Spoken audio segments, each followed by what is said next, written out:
During the 1980s, the NHL would see a boom. Anderson to Gretzky.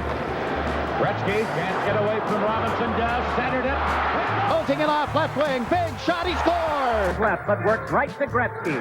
Big shot is fake.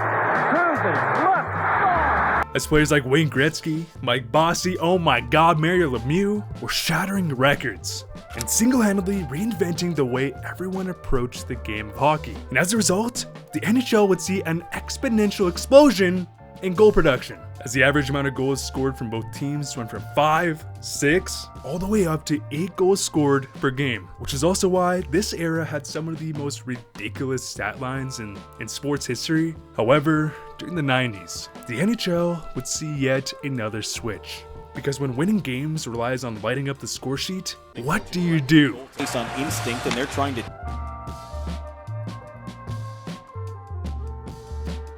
teach him proper techniques and tweak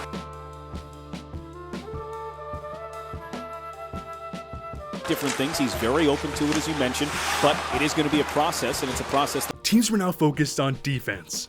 When you can't outscore the Oilers, let's shut them down. And what many people believe to be the biggest proponent of this paradigm shift was the New Jersey Devils perfecting the trap. And real quick, the trap is a neutral zone defensive strategy that forces players to the outside, which in turn reliably forces the opponents to dump the puck in over and over again. Pucks in deep, which cuts off, if not just straight up eliminates the opponent from being able to capitalize on those open rush plays.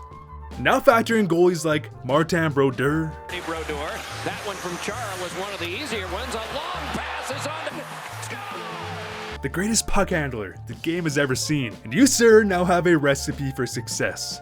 Because up until this point, teams did not know if defense could effectively win cups. However, after the 95 Cup win, the New Jersey Devils fundamentally changed the way teams viewed hockey. And why does this all matter? Well, many people believe this was the main proponent which led to the dead puck era, as games went from scoring 8 goals per game to as little as 5, which resulted in a drastic decline in goal production, as the scoring leader, or Art Ross winner, went from having to put up, just a nice 160 points, if not 200 points in a previous decade, to win the Art Ross, leading to 102 points, sealing the deal. Now, don't get me wrong, 102 points is still incredible, but we are talking about a 50% decrease in production, which would also cause the entire NHL to stagnate in growth. Because basically, more scoring equals more headlines, more press, more time on ESPN, sports headlines, as this stagnation would also contribute to the dreaded 2005 NHL lockout. Because during this long period without hockey,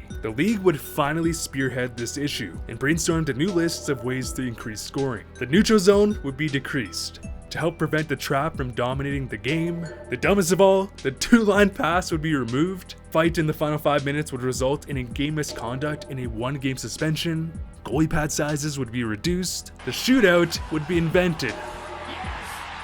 And all these rules would be implemented to allow for a more free-flowing game, as there was now more ice, more options, less space in the neutral zone to set up the trap, and more space on the power play for defensemen to walk the line. And as a result, the NHL would see an instant spike in goal production, as it would go from 5.1 all the way up to 6.2. Yet, even with the introduction of Sidney Crosby and Alex Ovechkin, the game would never see another spike similar to the scoring we would see in the 80s. Because even though the post-lockout season looked promising, goal production would decline year after year. That part of the game was lost forever. So they thought.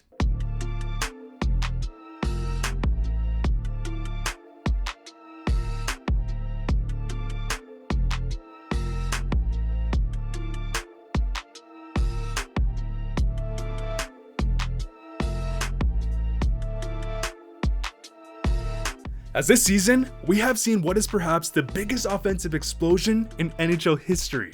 Because after I saw this Twitter stat, and honestly, it just blew my mind. And thank you, Mark, for showcasing this stat and kind of inspiring this video. Because in 2012, there was only 9 players who hit that point per game mark.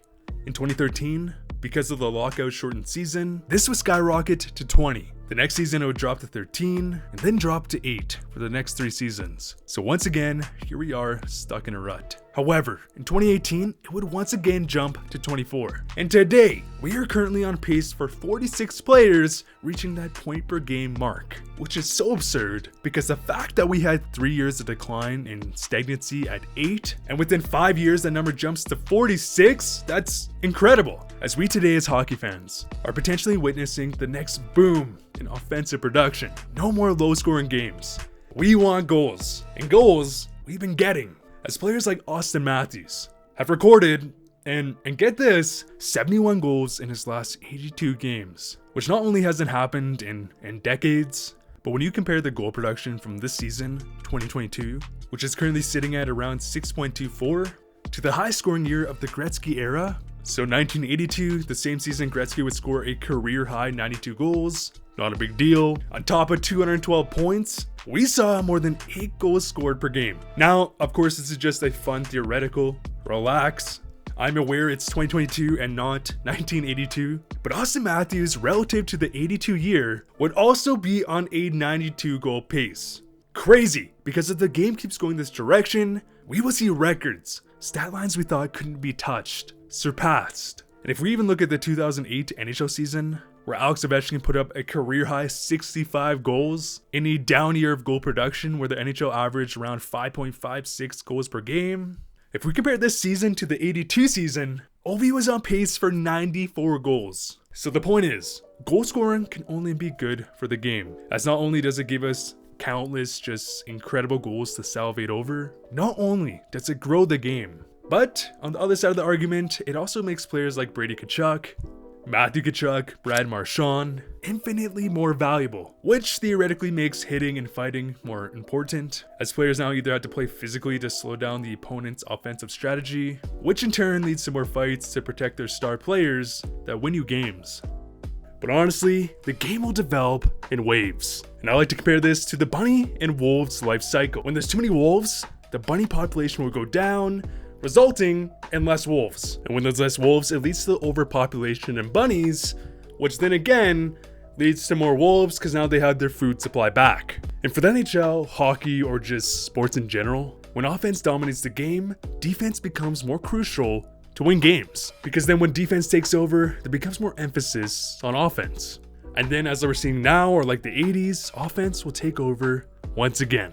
So the question is, are we entering the next era of high-scoring, record-breaking seasons? Or is this just a fluke? And also to end off this video, I want to thank everyone for the immense support on the last couple videos, especially this one. And I want you to know I'm very fortunate to have such an awesome, just positive and supportive fan base, and it's incredible, guys. I appreciate ya.